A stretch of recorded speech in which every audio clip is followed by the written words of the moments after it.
Morning, Porsche Minor Mechanics, and welcome back after what is nearly 6 months of being away in terms of Porsche material on the YouTube channel.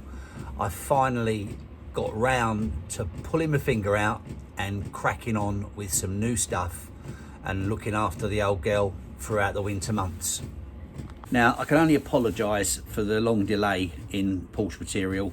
I know I've got some avid followers out there, which I'm extremely grateful for your loyalty, but I bought a motorhome a few months ago and I've had a trip out in that, and you know what it's like when you get a new toy, all you want to do is play with it.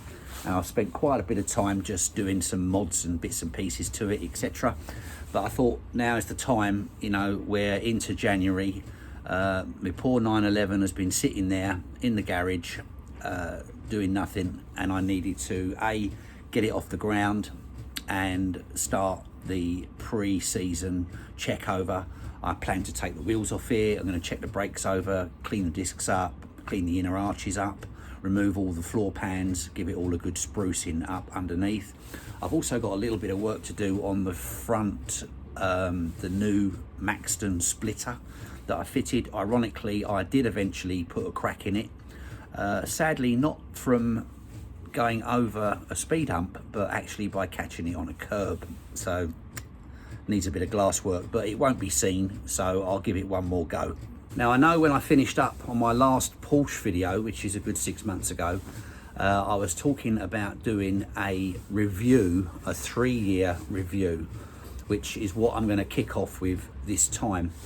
I purchased my 911 back in March 2019. It was just before lockdown, inadvertently. So my history goes back as far as that. In March of this year, it's going to be 4 years that I've owned it, and to be honest with you, I've loved every minute of it. This last year gone, I've not really had to put any money into it at all, really. I've done very little mileage though, embarrassingly. She's definitely been a garage queen this year, but I plan to definitely make a concerted effort next year to do a bit more with her on the road. Now, one of the things I like to do with my Porsche particularly is it spends 6 months of the year standing in my garage stroke workshop, is get her off the ground. Certainly I don't want the tyres flatting out, and I don't think it's right that the car is just sitting full load on its suspension. I think it does it a huge favour if you can share some of that load, take a little bit of weight off the shocks and everything else, and that way help to preserve things a little bit better. Now, what I'm going to show you now is if you do have a set of quick jacks, for example, which is what I have, I've come up with a little plan that will enable me to support the vehicle without it being completely loaded on the floor, and also not completely loading up the ramps for a long period of time. Let's show you what I'm going to do. Now, as I was saying, I have put the quick jacks underneath the vehicle in my usual fashion, with their chocks in the right places, but you'll notice that I have a couple of blocks of wood here and a block of wood there, and the same over there and over there. Now, the thing with the quick jacks is when you lower them, you really when the vehicle's sitting on the quick jacks, they need to have the pressure released. They need to be locked off at one of their stages and the pressure released so that the ram isn't holding the load while the vehicle's jacked up, particularly if it's going to be for a long period of time. My method here is basically what I'm going to do is allow the jacks to drop down. At the moment, the wheels are fully unloaded, which allows the springs to fully open as far as they can.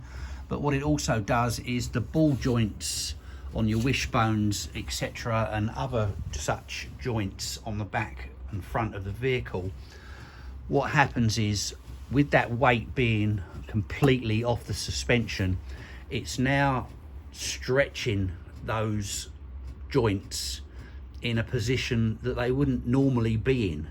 So particularly with aging bushes and stuff like that, you're possibly likely to damage them, maybe even start to break them down because they're going in a different position to what they're normally used to sitting at. So my idea behind doing what I'm going to do is basically to share the load so that the weight is on the jacks and on the ground, but what I'll do is just allow the wheels to creep up.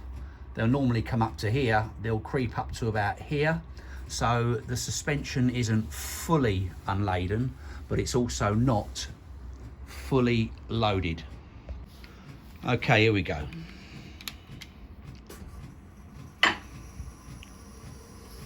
So we're dropping them down.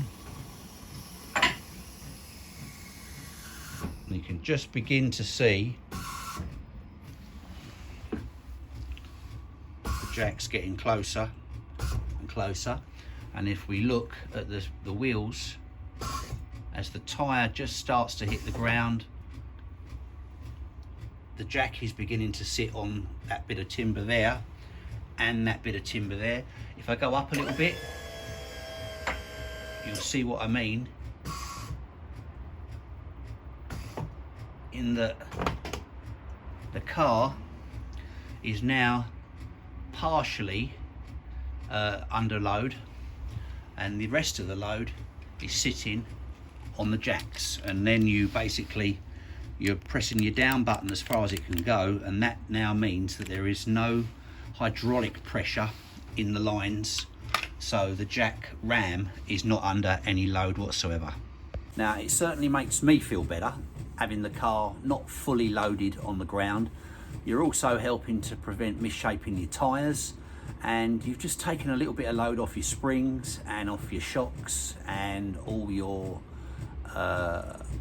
joints on the suspension, on your wishbones, your drag link arms, etc, etc. It's got to be a win-win, but let me know in the comments what you think about that plan. It's really only applicable if your car is sitting up, like I say, mine is going to be in the garage now till May, so it's going to be sitting there stationary for a rather long time, and I think it's just nice to share some of that load, take a bit of weight off it, and prolong and preserve all the parts just that little bit longer. Now it's time for the review of my Carrera 911 C4S, which I purchased back in 2019. Now, when I first got the car, I didn't really pay a lot of attention to getting it checked over, etc. Took a bit of a chance on it. But one of the first things that I wanted to do, this is long before I got quick jacks and other bits and pieces to do various work with, I decided to take it to Porsche Specialist up in Brentwood, which is part of Design 911, their workshop, and I got the plugs and the coil packs changed because initially I thought they were quite an awkward job to do, particularly on the ground, etc. So the first thing I did in 19 when I got the car was coil packs and plugs. I gave it a full service, oil filters, pollen filters, etc. That all came to around about 450 quid in one fell swoop. And there you go. Now, my problems that I had initially with the car were PSM faults. If you look back through the videos, you'll see I had various issues with it kicking in and out at 30 miles an hour and stuff like that. So I went through a load of forums and procedures and this, that and the other to see what I could do. And in that process, I ended up changing the throttle pedal because I heard it could be dropping out. I had another issue as well, where sometimes you pulled away, say you pulled away from a junction or from a standing start, something like that, quite gently, but all of a sudden the throttle would just drop out on me as if I'd taken my foot off the pedal. But as soon as I touched the pedal again, it was back. Real weird one. Anyway, for that reason, I changed the throttle pedal, and I went through the steering angle sensor. I went through the brake pedal switch, which is quite a common fault with those. I even changed the battery because I thought there could be, I'd heard there could be voltage issues, etc. with the throttle body, maybe not.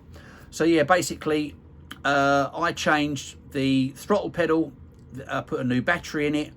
I did the brake pedal sensor, the steering angle sensor, and finally I did change eventually the clutch pedal sensor, which after some months of playing seemed to cure the problem. All that little lot came to another £690, but that kind of ties it up for 2019. 2021, I did a lot of preventive maintenance in 2021. The car's never let me down, I've got to be honest. It's never broken down. I've never had a problem really that's prevented me from carrying on. Nothing at all, pretty much, although I've only ever done a long run in terms of the North Coast 500, but I run about a bit, used to go on a few day trips here and there and stuff, and never had a problem with the car. So a lot of the stuff that I did in 2021 was pretty much sort of preventative maintenance. I changed the tandem pump because that was showing excessive signs of corrosion on the outside. That was £270. When I came back from Scotland, I had that little noise occurring, which turned out to be the water pump, and that cost another £260. I also did in 2021 belt pulleys and tensioners on the drive belt. That lot came to about £225. I also changed the exhaust manifolds because they were quite corroded. They were a standard upgrade from Design 911. They'd been flowed a lot better than the originals, but they weren't a sports upgrade. They were 340. And then I had new discs and new pads on the back, and of course the general maintenance, doing the front brakes and stuff like that. I think I replaced a couple of wear sensors and stuff like that. So the exhaust manifolds were 340, and the discs for the back and the pads were about 270. I also gave it a coolant change, and it had another service in that year, and of which you're talking about another 195 quid with all the bits and pieces thrown into that. So, and that was it for 2021. Now 2022, all I did was an oil service, oil filter, air filter, and that was it. Approximately £95. I didn't spend a penny on it last year, so that was pretty good. I also did have some cosmetic improvements, in my opinion. I bought the turbo wheels, which set me back 2,000. I bought the splitter, the Maxton splitter, 170. Wheel spacers, another 60. So yeah, generally speaking, I spent around about 2,500 on cosmetic stuff. But to be quite honest, all those things, a lot of them were preventative. The only thing that actually ever really went on the car was, in actual fact, the water pump. So for my total sort of costs for 2019 were approximately £690. My costs for 2021 were a further £1,588. And then in 2022, I just did £95 on a service. And of course, I spent my additional 2,500 on cosmetic wheels and tyres and stuff like that. So to give you an idea, the total maintenance costs, not including the cosmetic stuff, comes to £2,373. My cosmetic stuff was 2,500, which gives me a total of £4,873. Now, if you take out the cosmetic stuff, you're left with £2,373, which is what I spent on all the maintenance stuff over the past 4 years. But if you divide that up over the 4 years, which is what it will be come March this year, I'm looking at £593.25 a year, which isn't too bad in my opinion. You know, if you've got, I was lucky, I got a good base car. I could only say, that's all I can say. Been really lucky with her. But a lot of the stuff that I've done was purely just to keep her on top, and stuff that if I can see something's on the way out, or I can see something's not right, then I'd rather change it rather than get caught out on the road somewhere. So yeah, overall, 593 quid a year. Doesn't include your tax and insurance, of course, but still not a bad cost for a car of that stature, and I'm really quite pleased with that. I don't intend on spending a great deal this year, other than, again, just preventive maintenance, maybe a few little upgrades here and there, which is going to kind of bring those figures down over the 5-year period. The other good thing about it is that the car has actually increased in value. Now, I'll go as far to say that the 5,000 that I've actually spent on the car in total since I bought it has actually in its current resale value. So I actually won't have lost a penny if I were to sell it tomorrow. But don't worry, I don't think I'm going to do that. Anyway, that wraps it up on my maintenance. You know, some cars can be really, really expensive. If you keep on top of them, look after it, keep it clean, maintain it well, it will pay you back dividends. Hope you enjoyed that. I'm going to give you a little look round as I wrap the video up, and I'll say thanks a lot for sticking by me, and I'm glad to be back, and we shall have some maintenance stuff and some repair work coming up for you on the channel very, very soon. Thanks for watching. Like and subscribe. Any questions, throw them at me. I'll make sure I get back to you, and particularly let me know what you think about taking her off the ground a little bit to alleviate some of that stress on the springs and the ball joints, etc. Anyway, thanks for watching. Take care. Have a cracking 2023. Take care. Bye for now.